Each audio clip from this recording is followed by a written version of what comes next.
All right, so good morning, everybody. As you know, my name is Jesse, and I am with Exploring by the Seat of Your Pants. And this May is our most epic month we have ever done as an organization by actually quite a substantial margin.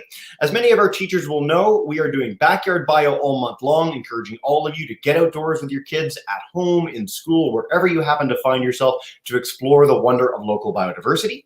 And then the third weekend of May, just announced in our newsletter today, we are doing our Global Biodiversity Festival, where we will be doing 72 hours straight of broadcasting 140 conservationists around the globe, because we hate sleep here at Exploring by the Seat of Your Pants. It's going to be an amazing time. I hope you guys are all registered, and I'm really excited to dive in as we travel literally coast to coast to coast around the entire planet, all 7 continents, for that festival. But for today, we're bringing it a little bit closer to home to our main audience here in Ontario, where I am specifically, in fact, in Toronto with the team at Toronto Parks. And we are going to go on a wildflower walk. It is early May, which means it is beautiful out in Toronto's parks. And so we're going to have a really special chance today to hear a little bit about urban biodiversity, see what environmentally sensitive areas can have within them in a major city, and just get to see some really beautiful flowers too. And what fun is that? So without further ado, I'm going to turn it over to Karen. She is going to take us on a little bit of a fun stroll and a welcome in to all our groups across Ontario and beyond. Karen, thank you so much for joining us today, and take us away. Hey, good morning, everyone. Thanks for joining us. We are in Crothers Woods in Toronto. My name's Karen. I work for the City of Toronto in the Urban Forestry branch. And I'm going to introduce you to some of my favorite plants. These are all native to Ontario. So let's just take a look. Let's come over this way. Not everything we're looking at today is in full flower. Some of these ones that I'm showing you right now, these guys actually won't bloom till later, but they're right here by the trail and I spotted them. So I thought I'd introduce them to you. So there's 2 here that I really wanted to show off. This guy, this is called false Solomon seal. There's a few different plants that look very similar to this. The false Solomon seal will have a flower maybe in a month or so, and it'll come out of the end. The not false Solomon seal, there's another plant called Solomon seal, and it actually has little dangly flowers that come out under the stem. So it's kind of interesting. This time of year, you can't really tell them apart until they start flowering, but that doesn't happen until later on. And then this other native plant, this one is called Virginia waterleaf. And it's called waterleaf because it has these little white spots on it that, it's wet today, but on a dry day, it kind of looks like it's got some water spots on it. So that's why this one is called Virginia waterleaf. And it'll have flowers later on in the season, but it's a little bit too early for these ones right now. That's why you got to keep coming back to the woods later in the summer just to see what's blooming. Okay, let's go to this nice big patch of trilliums. These beautiful white flowers, these are trilliums. This is Ontario's official provincial flower. So you'll see on a lot of Ontario things like their logo and stuff will have this flower. And it's really showy. It's got like big white petals, and that's to attract bugs like bees and butterflies and things like that will come and pollinate them. So it's food for those insects. And then if you know about the food chain, those insects become food for birds and other things. So it's all part of this system. It's all part of this community. We're going to come down here. Here's another plant. This one, there's not a huge patch of them here, but if you go walking through Crothers Woods, this is a very, very common plant. This one is called trout lily. And if it was a sunnier day, the flowers would be more open. And the petals actually curl right back. They often hang their heads down. So You can see they're a little bit different. The Trilliums tend to have their flowers more upright, and these guys hang their flowers down. So they're actually attracting different types of bugs. These ones, the trout lilies, will probably be looking for more the kind of bugs that are crawling around on the ground, whereas the Trilliums might be trying to attract things that fly. So it's really interesting how they can be in the same space and share this space and be good neighbors and good friends. And they're each taking a different role in the ecosystem. It's also interesting that these plants take a really long time to grow up and be old enough to have their first flowers.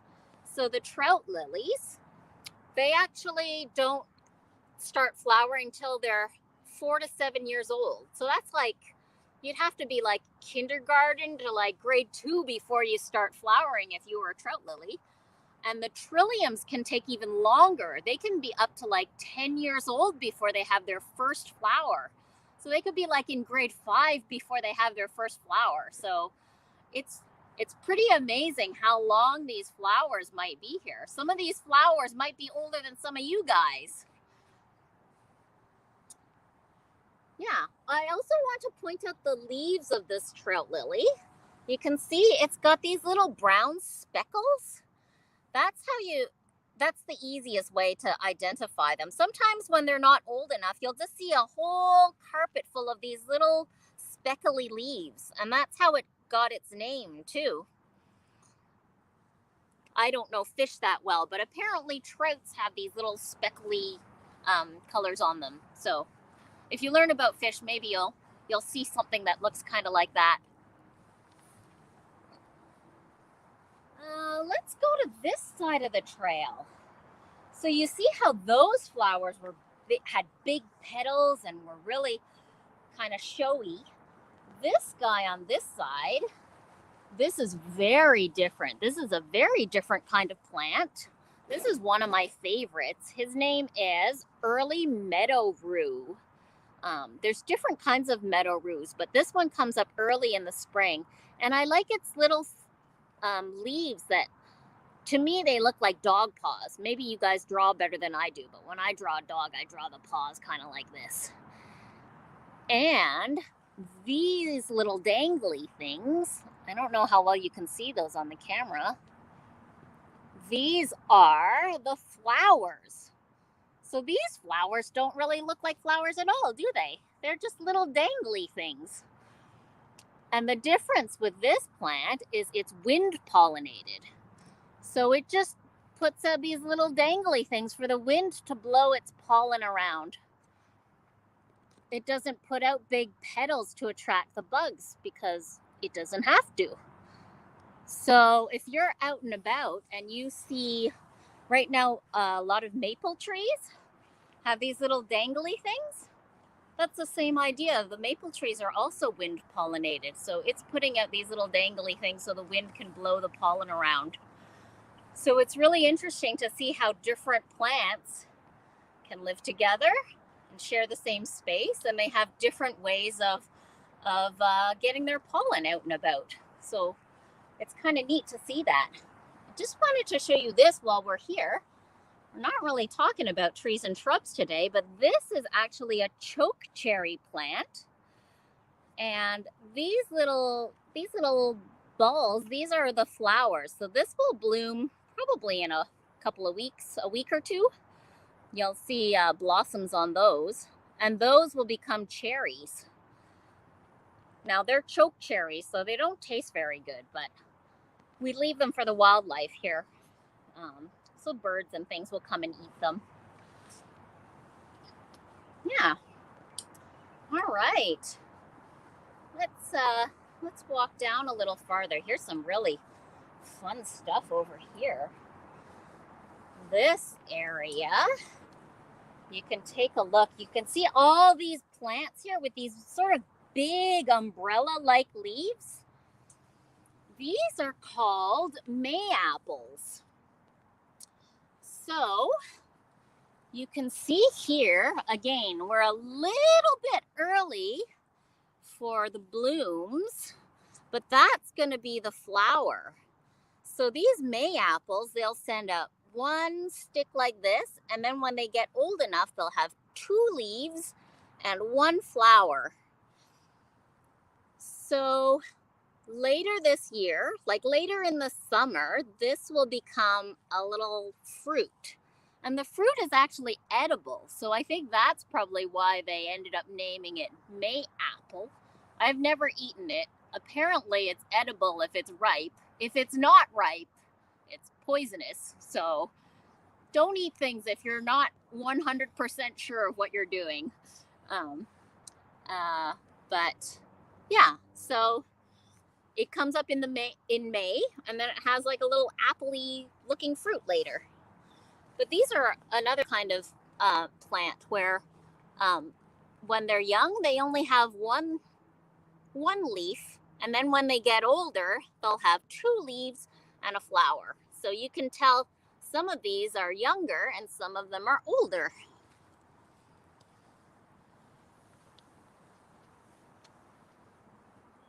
All right, let's see what else is in this area. I think the next thing we're looking at is just a little bit down the trail.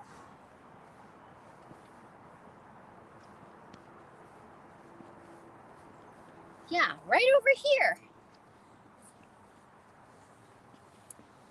This is a wild geranium. So some of you guys might have geraniums in your garden. They're probably have much bigger, brighter flowers than this. But this is a native one. These are wild. So these are from Ontario, and they've been here for thousands of years. So it's kind of neat to see that there's wild versions of the kind of plants that your parents might have in your garden. Yeah. And there's one more plant that I wanted to show off that's kind of a cool plant. And it's over on this side. Look at these leaves. They're so red and shiny. Later on in the year, they'll be less shiny and turn a little bit more green. There's lots of plants that will kind of change color like this through the season. So they might start out red and shiny like this, and then become duller and get more green later in the season. Poison ivy is actually one of these plants. When it first comes out in the spring, it'll be red and shiny, very similar to that. And then later in the season, it'll turn green. And then in the fall, it'll turn red. So when you're going through the woods, you need to be careful about some of these poisonous plants too, because they might look different in different seasons. But I think this one's a really interesting one.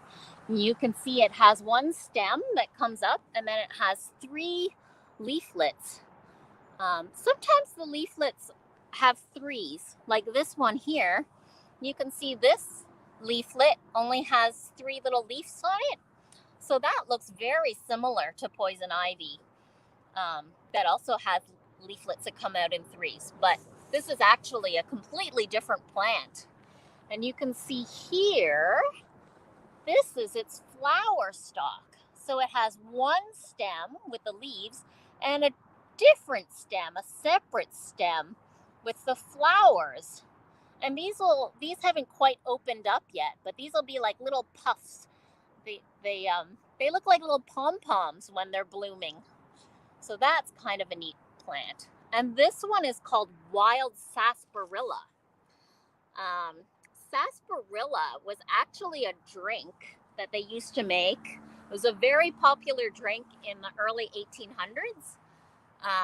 It was very similar to root beer. And so we were looking at the word sarsaparilla and wild sarsaparilla. But the sarsaparilla drink that they used to make was made from a different plant with the same common name. So when I was doing my research, so I would get this all right for you guys, it's a completely different plant. It's not the same plant at all, but it has the same common name. These are like nicknames.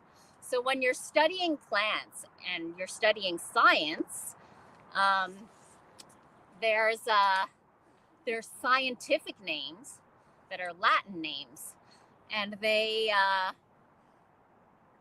the same everywhere in the world. No matter what language you speak, if you're talking to a scientist and you use the Latin name, they'll know what plant you're talking about, or they'll know what animal you're talking about. So when I was doing my research on the sarsaparilla, I actually had to look up the scientific name to figure out what it was. And that's when I found out that they made this soft drink out of a different plant originally. But this plant is actually also edible, and it tastes similar, but they didn't actually use this for making root beer. In this area, they would have used a different plant altogether, sassafras, which is a tree, and they would use those tree roots to make root beer. So it's kind of interesting to see people coming from different places would use the same names for a plant that might have a similar thing or look similar. Like earlier when we were talking about the Solomon seal and the false Solomon seal, they have similar common names, but their Latin names are completely different. They're not really cousins even. So it's kind of interesting.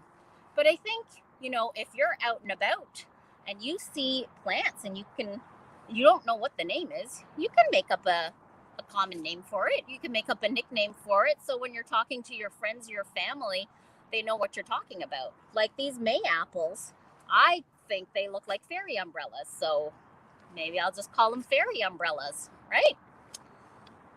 Yeah. So those are some of my favorite plants. There's lots more here. And if you come in different times of the year, you can see all different kinds of stuff. Different things will be blooming. Different things will have berries and seeds and stuff. So I don't know how we're doing for time. We're great for time, Karen. This has been amazing, but if you'd like to dive in with questions, we can, or if there's anything else you'd like to show us, we can certainly walk and go see that. It's up to you. Well, let's dive into questions and see what people want to talk about, and then Awesome. If something comes up, we can walk around and see if we can find it. Sounds great to me. Well, thank you so much for such a neat tour and so many amazing species in such a close area. We have our 5 live classes. We have over 10 more on YouTube, so well over 350 kids tuning into this broadcast today. Welcome into all of you guys from across Ontario and beyond.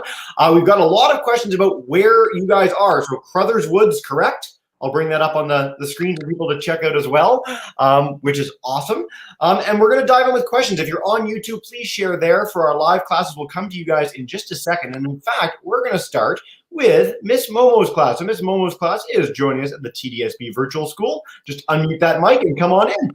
Okay, perfect. Thank you for the presentation, Karen. That was awesome. My class just had 2 questions. One of the questions was, what makes plants poisonous? Oh, that's a good question. Plants have different chemicals in them, and sometimes these plants will actually make some toxic chemicals because they don't want things to eat them. Like trilliums actually are a favorite food of deer. So if you have a lot of deer around, they love eating trilliums.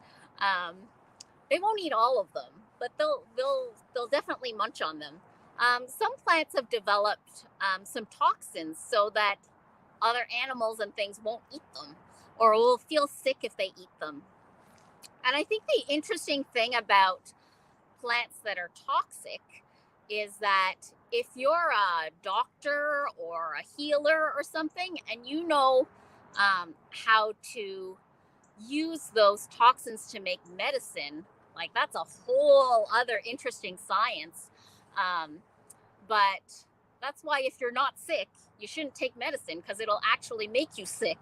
And it's the same with plants. So some of these plants actually do have some toxic properties, like the May apple I was talking about. If you're eating it at the wrong time of year and it's not ripe yet, it's actually toxic. But they have used May apples for some medicines.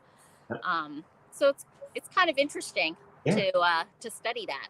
It's super interesting. I actually wanted to mention we've got a BBC series coming in the next couple of years called Green Planet, which is going to build off this and have whole episodes on plant strategies for defense. I mean, as animals, we can run away. We can fight back with our claws if we have them. Humans don't really have good claws for fighting back. But if you're a plant, it's really hard to run down the street to escape something that's trying to eat you. And so toxins are a really great way of doing that. So thank you, Karen. For sure.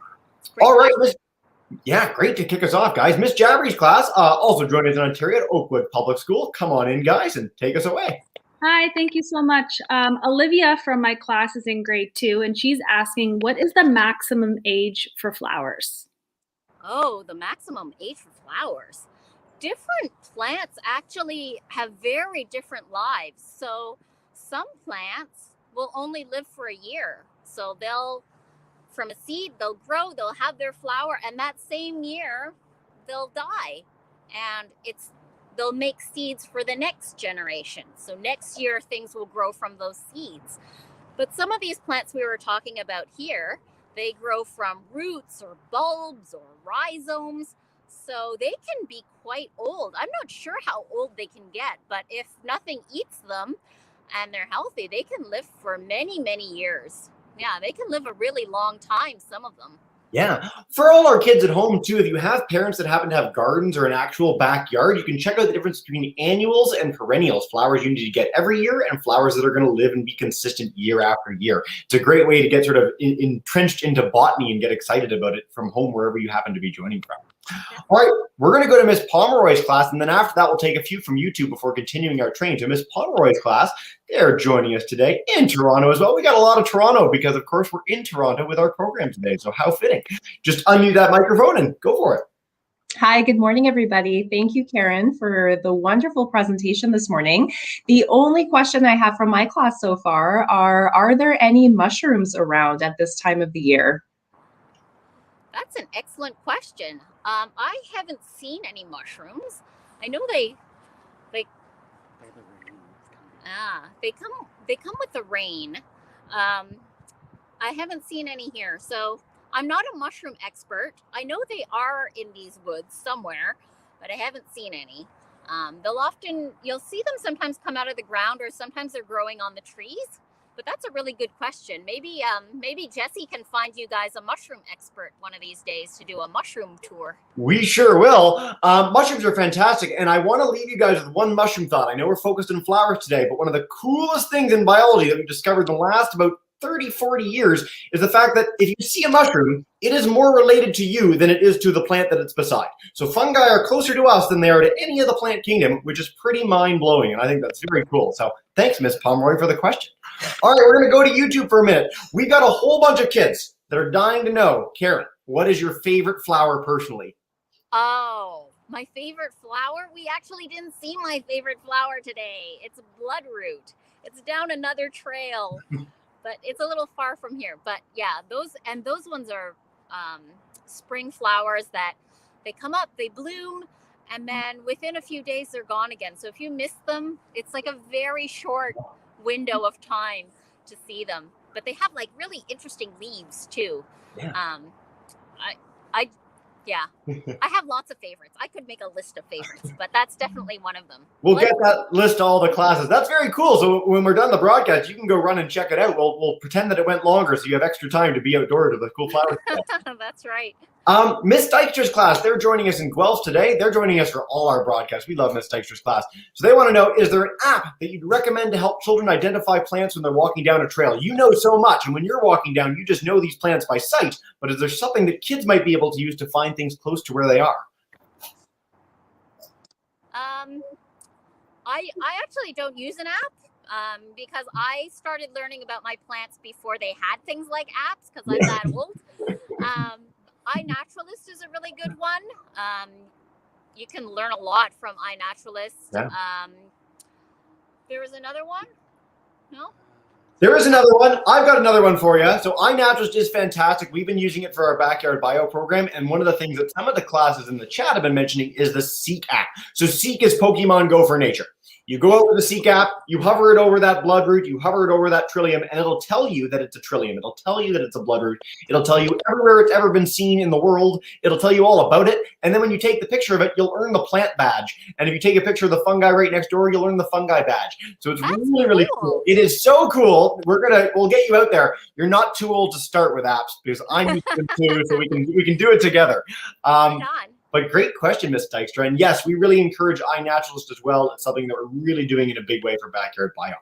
Yeah. All right, Mr. Boccia, also in Toronto, of course. Come on in and take us away with a question. Hello, we're wondering if you know of any easy to recognize edible plants that you could share with us. You're muted. Easy to recognize edible plants. Service berries. Service berries? Yeah. Cherries, probably. They don't always, the wild ones don't always taste that good. I mean, just because they're edible doesn't mean they're delicious to us. And in Toronto parks, we definitely discourage foraging. There's millions of people in this city, and if everyone went around eating everything they thought they could eat, we wouldn't have much left, or people would be trampling all over the place trying to get to these plants. So we always encourage people to stay on the trails. But certainly if there's edible plants that you're interested in, you can plant them in your backyard. You can join a community garden. So yeah, I'm definitely interested in edible plants. I love eating things. I have one offhand that I'm curious about because I've heard this before, sumac. So a lot of the people in Toronto, in the Toronto area, will know these big sort of red fronds that come out that are really unique looking. I don't know if there are any nearby. A bit early. There's actually a sumac right there. Right around the corner. So yeah, he's just coming out. So that's awesome. So they are edible, to my knowledge, correct? You can take the little berries off sumacs and eat them? Yes, the berries are edible. This one doesn't have berries yet, but you can eat the berries. They're these sumac are a bit fuzzy, so they can get a bit fuzzy on your tongue. They're not always the nicest thing, but they have sort of a lemony taste to them. They're kind of sour, so those are edible. Excellent, very cool, guys. Make lemonade out of them and like strain out all the fuzz. Holy, yeah, that sounds enjoyable. You can go to the store, or you can strain out all the fuzz. Mr. Crothers class, come on, unmute your mic, come on in, and then we'll take that question from all the way from Mexico live in the chat after that. So, Ms. Gaudreau, come on in. Unmute first. There we go. 1 second. This is half the fun. Someone has to be muted. There we go. Excellent. Got it. Okay. So they had quite a few questions, so I'll try to narrow it down. So they were wondering, are wildflowers the same things as weeds or other flowers? And how do they just end up growing somewhere? That's a great question. So these wildflowers, these ones are native to Ontario, and they would have been growing in this area like forever. So they evolved in this area. Nobody planted these. These were just kind of wild and growing here. And for us, the difference between a wildflower and a weed is something that you don't want there. So if you're planting a garden and something starts growing that you don't want there, then you call it a weed and you pull it up and you get rid of it. So in my garden, there are some things that just keep growing and growing, like mint or oregano, which some people are like, great, that's like, I could eat that, I can use that. But in my garden, it is everywhere. So I call it a weed and I just pull it up. So yeah, it's kind of interesting to know that nobody planted these flowers. They just have been growing here. Yeah, very cool, guys. I love the weed spread on their own too. So in my local park, if I walk down the street, there's a park that is just an entire field of dandelions, which I actually find quite stunning. And one thing that we've been doing with a lot of pollinator programs over the last few months, pollinator experts basically universally say, if you can leave part of your garden or leave part of your lawn over to native flowers, including weeds that you might normally pull up, it'll provide some great food for native pollinators like bees. So try and do that. It's something small that we can all do at home to help conserve wildlife, which is pretty cool. All right, joining us all the way in Merida in Mexico, we've got a teacher that wants to know about your favorite plants. So you talked about bloodroot earlier. How long does it take to grow? So bloodroot, you mentioned that only comes up for a little bit, and you might not know this offhand, but I wanted to throw the question your way just in case. I don't know. I think bloodroot's another of those perennials, so it can be around for a long time. So if you see a patch of bloodroot, it'll probably come back in the same spot over and over again. You just need to like catch it in that window of like a few days when it's blooming. Sorry, I got distracted by the bloodroot. What was the rest of the question? No, that's fine. It was just how long does it grow? That's all. Like how long does it take to grow?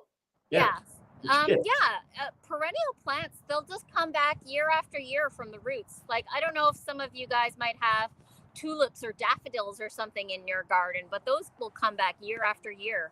You don't have to plant new ones every year. They just come back and they'll spread. They sure do. We've got more tulips than we can shake a stick at right now. It's a good time. Very, very colorful. All right, guys, we are whipping through these questions. Karen, you are killing it. This is so much fun. We're going to go back to our live classes in just a minute, but I want to take a few quick ones from YouTube while we're waiting.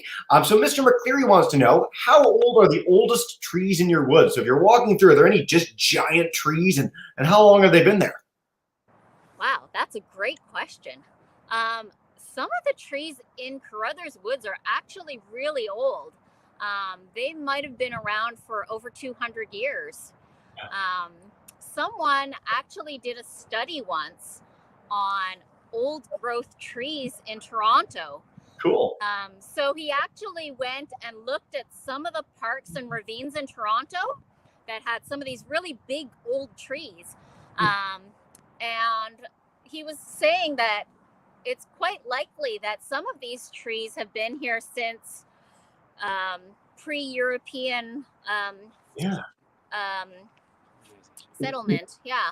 So it's kind of interesting to see some of these big trees. I don't know if we have any like super old trees in this shot, but certainly in these woods there are definitely some trees that could be 100 years old or older. Yeah. Which is just fantastic. I mean, it's kind of interesting being in Canada. If anyone's ever had the chance to go to Europe, you see the buildings, and the buildings are several hundred years old. You just get the sense of it being an old sort of place, which is fantastic. If any of our kids too have been out to British Columbia or Alberta and you see some of the giant forests there, it's really quite the incredible sight to see. And we don't have as much of that in sort of southern Ontario, where a lot of farmland, a lot of cities. And so when there's a chance to see one of these amazing big trees, they're sort of like little secrets kept in the woods. I hope all our kids in Toronto today get the chance to have either a favorite tree or one really giant one that they've seen in their lives. It's a really special thing. I know I have one out in James Gardens in the west end of the city. And so hopefully great trees out in the west end. It's such a beautiful High Park and High Park. Oh, we could nerd out over Toronto park locations all day long. Yeah, we totally could. That's the next session. Caleb wants to know, are there any invasive species? So you showed all these amazing native plants. Are there things that aren't supposed to be there that you were walking around and seeing? Yeah, there's definitely some invasive species here. We have a lot of garlic mustard in this area. Let's see if we can find one blooming for you. If not, we can definitely show you lots of these first-year baby garlic mustards.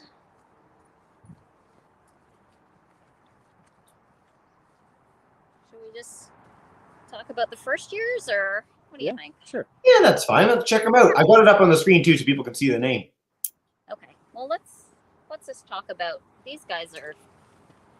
So this stuff, this is garlic mustard. These are the first year ones. Look at that. We have this is the garlic mustard flowers. So garlic mustard is an interesting plant. Earlier we were talking about annuals, which only live for 1 year, and perennials that live like forever. Garlic mustard is a biennial, which means it lives for 2 years. So year one, it'll look like this. It'll just be leaves, just leaves. So all these leaves just grew from seed this year.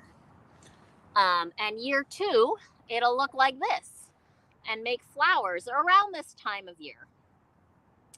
And it makes these flowers, and then it makes these seed pods, and then it makes 1 million seeds. And we get garlic mustard growing the next year. All those little baby plants that kind of have this shaped leaf, that's all garlic mustard. So yeah, it's a bit of a problem here. At least with garlic mustard, it is possible to keep it under control. We do have stewards in this area.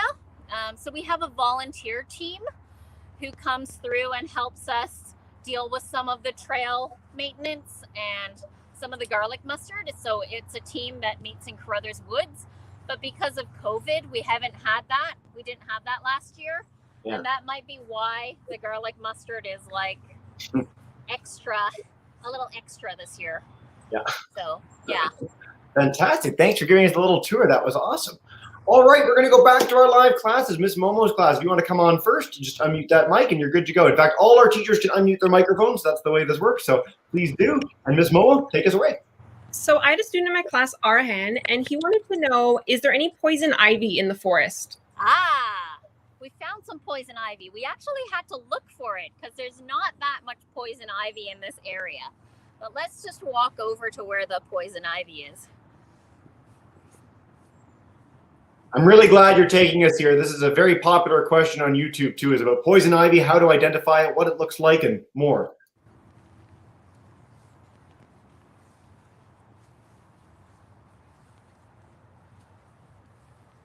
All right. So you know how before we were looking at that sarsaparilla that had those red leaves? Poison ivy actually has red leaves this time of year. And it will change through the season. So later on this year, it won't be quite as shiny and it'll turn green. There's actually lots of really good poison ivy quizzes online if you want to learn more about what poison ivy looks like through different seasons and in different growing conditions and that sort of thing. Often people will describe poison ivy as shiny green leaves of 3. Avoid the leaves of 3. But there's actually a lot of plants with leaves of 3, like this little guy here. This is just a baby Trillium. That's not a poison ivy. So see, I don't mind touching this one. I didn't touch this guy. I just put my hand behind him so you could see him a little better. Very, very cool. I like the leaves of 3. Sorry, I love the leaves of 3 thing too, because when I was a kid, leaves of 3, let it be. That was the thing I was taught as a 4-year-old. And so it's great to highlight that it's not all things with 3 leaves. You can see some really cool plants, including baby Trilliums, which is just adorable. If we want to just feature that for the rest of the broadcast, we could do that. Miss Jabbery's class, come on back in. Go for it, guys. Hi there. I have Caleb in grade 3 is wondering, any of these flowers that you've shown us in the forest, can you grow them at home? Yeah, you actually can grow them at home. There are some nurseries that will sell them. I guess if you have like a neighbor or a cottage or something where they're growing, you could take some and bring them home. We certainly don't encourage people to take anything out of our parks because this is their home and they want to stay here. But you can grow them at home, and there are some garden centers that will sell these native plants. That's a really great note to highlight, and it's something that we get in a lot of programs when we're exploring amazing areas. If every single person took one flower, it seems so little, but if everyone does that, we mentioned in Toronto, there's 2.8 million people, you can really degrade ecosystems and natural areas very quickly. So make sure to try and get those things from garden centers, make sure they're grown in a sustainable way, but absolutely, it's really nice to have the chance to have native plants in your garden, at home, and beyond. So cool question, Miss Jabbery. Miss Pomeroy, come on back in. Hi, guys. Hi. So a student from my class is asking, what flowers would you use in the area to make tea? Oh, that's a good question. What flowers would you use to make tea? We were actually, before this video started, we were talking about wild ginger. I don't know if there's wild ginger. I don't think I've seen it in Crothers Woods, but I have seen it in some other parks in Toronto. And it's a little bit different from the kind of ginger that you get in the store. It's actually very floral and very fragrant. So that makes a really good tea. That's a tough question. Out, this here is purple flowering raspberry. Ooh, that's nice. So you could make some raspberry tea, I suppose. Yeah, this is just a little baby. But yeah, we have lots of different kinds of raspberries in the woods too. So if you guys were talking about edible plants, raspberries definitely pretty abundant in Toronto ravines. Yeah, very cool. Thanks, Karen. What a unique question. I don't think we've ever gotten that in any of our programs in a park before, so thank you for that.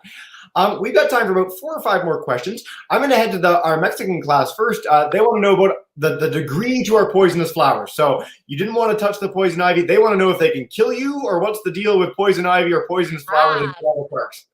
Great question. So poison ivy is one of those interesting things. When you touch it, you won't necessarily know about it until a few days later. So there are some plants that we have here, like stinging nettle. If you touch stinging nettle, you will know because it hurts. It's like something bit you. And you'll get the rash right away. With poison ivy, it's one of those things where there's an oil on the poison ivy plant and your body will react to that oil. So it's like an allergic reaction. So if you have touched poison ivy, you can go home and wash up with lots of soap and hot water and you might be okay. And there are some people who don't react to poison ivy at all. I've never experienced a poison ivy rash because I have been very careful and stay away from it. But the more you come into contact with poison ivy, over time, the more likely your body's going to have this kind of allergic reaction to it. So you might get lucky the first few times, but I have a lot of friends who have had very bad poison ivy reactions. So I think it's best just to stay away from it if you can. Yeah. But it is an interesting one because it's not something that you will react to right away. Yeah. You won't get those blisters until that rash and those blisters until a few days later. So it's kind of a tricky one because people might end up with this rash and not realize what it's coming from because it's been a few days.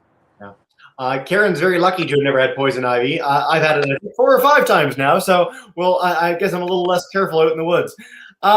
Guys, this has been great. We've got a few more questions for a few more. So Mr. Boccia's class, Ms. Gautreau, and then I'm going to take a couple from YouTube to wrap us up. So Mr. Boccia, come on in. My class is interested in some rare plants there. Do we have any super rare plants in Toronto that you could let us know about? Super rare plants. I don't know if these are super rare. I mean, you'll certainly see some of these plants that I've talked about in some of our ravines, but they're not so common that you'll see them in every park. I don't think we have anything super rare right here. Some of the super rare plants in Toronto are actually not that exciting to look at, like some sedges and things, or grasses that are quite rare that botanists would be very excited about, but to me, they just kind of look like grass. So, how do you really feel, Karen? We've had not so much about the grass. They're actually really hard to learn. Like, you need to be like a real scientist to get into the grasses and sedges. We've had Paul Sokolov on from the Museum of Nature in Ottawa, and he's crying a little tear from like a few hundred kilometers away from his love of grasses in the Arctic right now. But no, that's great. And I mean, one thing, Mr. Boccia too, I was saying to the team before we got underway, I'd never seen a trillium in Toronto until literally like 2 days ago for Backyard Bio. So I'd seen them in other places, I'd been showing them, but I'd never seen one in the city. And I mean, look at these guys, they go out in Crothers Woods and find you a whole, patch of them. So it pays to pay attention. The more you're looking, the more you get a chance to observe these things. That's what Backyard Bio is all about too. You see all these amazing flowers. Good camera work, guys. Ms. Gautreau, come on back in, and then we'll wrap up with a few quick ones from YouTube. This has been great. Hi. So my students had a combined question. How do wildflowers get their color, and do they have pollen? We can't hear that. Okay. Well, all the flowers will have pollen because that's how they make seeds. So they'll spread their pollen around. There's different ways, as I was saying, that they'll spread their pollen. Some attract insects to help spread their pollen, and some of them are wind-pollinated. So they'll just kind of spread their pollen in the wind. flowers will have different colors depending on what chemicals the plants make, kind of like with the toxins. So different plants will make different chemicals that'll make different colors. And one of the interesting things is sometimes the colors will be affected by the kind of soil that the plant is growing in. So if the soil is more acidic or more basic, the flowers might be a different color. So you might have the same type of plant that will have two different kinds of flowers, two different colors of flowers. So often you'll find plants that will be the same kind of plant, but they'll have white flowers and purple flowers, or yellow flowers and pink flowers or something. And that may just depend on the pH of the soil or the kind of soil they're growing in. Yeah, that actually answers the question I was going to ask next from Miss Alabakopoulos' class. They talked about this in flowers with multiple colors, so thank you for jumping the gun. There's a perfect question on YouTube to wrap up with, which is that, they love this tour. They got a chance to see so many amazing things. What is the City of Toronto doing to help protect these environmentally sensitive areas? How do we make sure that people can go through Crothers Woods and see what you saw today for years and decades to come? That is an excellent question. So Crothers Woods is actually a pretty special place. It's one of the few places in Toronto where we actually have these dirt trails that we maintain. So there's a crew of volunteers that normally come and help us with the maintenance. Again, not so much with the COVID pandemic, but we do try to keep the trails in good shape so people will stay on the trails. So that's one way we can try to protect these spaces. But the other way is this is actually designated as an environmentally significant area, which sounds very boring and bureaucratic, but it means in Toronto's official plan, which is a plan for how the city grows and where we can build things and where we don't build things. Because this area is designated as environmentally significant, you're not allowed to build things here. So this forest will not turn into a condo. You're not allowed to build condos here. There's 86 environmentally significant areas in Toronto. So these are extra special places where scientists have gone through and done inventories and said there's enough special plants in here and old trees and lots of wildlife or birds or salamanders or something that we think it's really special and we don't want to wreck it. So we're not going to let just anyone come and turn it into a condo or a parking lot or a strip mall or something like that. So these areas have extra planning protection.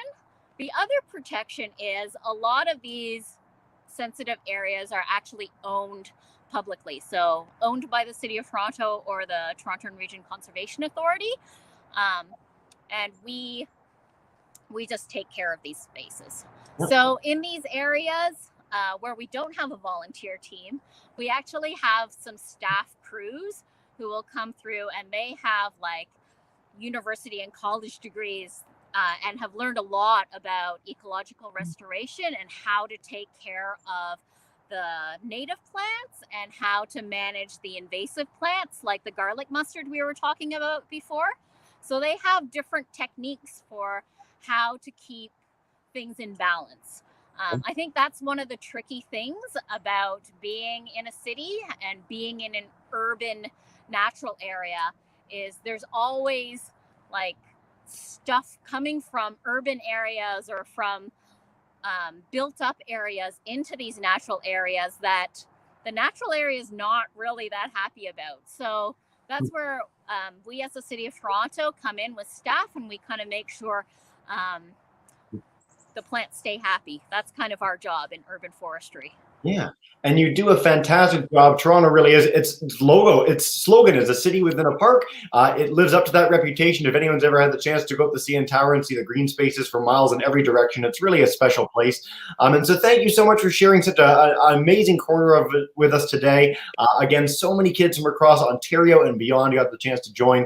And again, for any kids at home, if you guys are keen, Toronto has the most amazing City of Biodiversity series of books. You can get them at public libraries when the world opens up again. Check them out. Toronto Wildlife Series, Toronto Biodiversity Series. You'll find this on Google.